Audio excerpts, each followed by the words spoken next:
queridos amigos, soy Caterina Eisenberg, este es Ghost Project Madrid y quisiera daros la bienvenida a la noche de las magufadas varias. Esta noche vamos a comentar un poquito los típicos errores cometidos por los denominados grupos de investigación paranormal en el transcurso de sus trabajos, sus directos, etcétera, etcétera, etcétera. Y vamos a comenzar con la magufada número 1, los campos electromagnéticos y el uso de la piruleta. ¿Qué es una piruleta?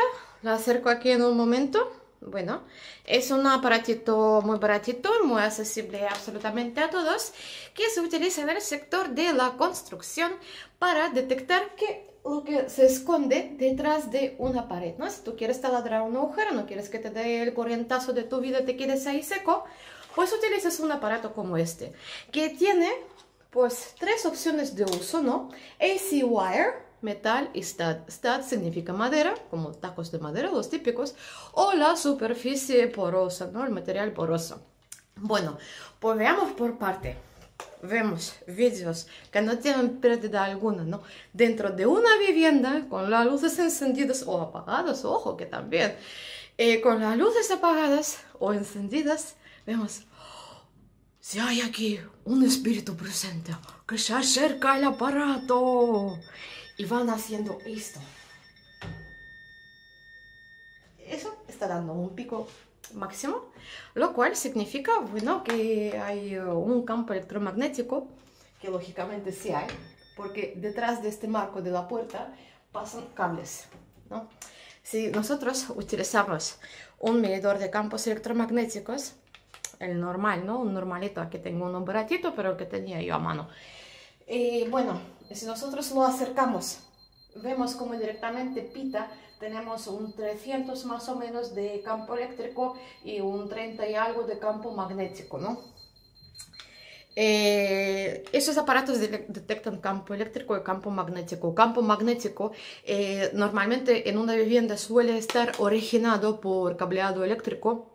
El campo eléctrico no tiene por qué, digamos, desaparecer si tenemos, por ejemplo, un enchufe apagado. Aquí tengo todas las luces del salón apagadas, pero aún así, como podemos ver, esto emite campos, porque hay cableado detrás. No seamos tontos, si hay cableado, y esto pita. Y no son los fantasmas, lo que pita es el cableado. Aparte del cableado, ¿qué es lo que puede crear campo magnético? Pues las tuberías de agua.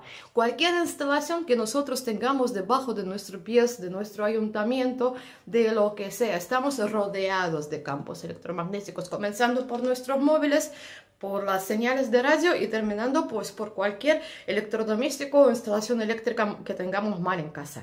Bueno, veamos. Lo primero, cuando hacemos una investigación dentro de una vivienda, es quitar los plomos. Bajamos los plomos. Siguiente, cogemos un medidor de campos y recorremos las estancias donde queremos grabar para ver si no hay campos electromagnéticos. ¿Por qué? Porque todo esto puede interferir en el proceso de la grabación o del uso de la piruleta, ¿vale? Si los plomos no están bajados en una vivienda, la piruleta no tiene validez alguna, ¿no? Bueno, sigamos con otra magufada que a mí me encanta personalmente, ¿no? La tercera opción, la de stud. Bueno, esta opción es la que detecta madera, corcho, superficie porosa y tal. Es otra de las opciones utilizada por mucha gente de forma visual para detectar una superficie porosa. ¿Por qué pita ahora? Porque he puesto el dedo detrás donde está el sensor, ¿no? Esto igual, si lo enfocamos hacia un marco de la puerta, da el lector de madera. Si me lo acerco a la cabeza, no es que tenga cabeza hueca, es que la tengo de corcho. Pero bueno, que eso pita. ¿Qué es lo que pasa? Que esos aparatos, pues eso, que son muy visuales, muy tal, muy cual, pero muchas veces el uso que se les da por los grupos de investigación paranormal no tiene validez alguna, ¿no? Lógicamente crea el efecto de expectación, de espectáculo, ¿no? Y ahí tenemos que ver un poquito qué es lo que pretende una persona o un grupo de personas. Crear espectáculo, entretener a su público, o presentar un trabajo serio y un trabajo válido o que tenga un determinado grado de validez, ¿no? No es que yo sea asquerosamente escéptica o lo que sea, que no soy, ¿no? Pero hay que tener un poquito la cabeza. Hay que estudiar un poquito las ciencias y aún eliminados, por ejemplo, el campo estático, ¿no? En una vivienda que depende del cableado eléctrico interior, no estamos protegidos de la interferencia de campos electromagnéticos que nos pueden venir de fuera, ¿vale? Así que nada, sigamos con las magufadas varias.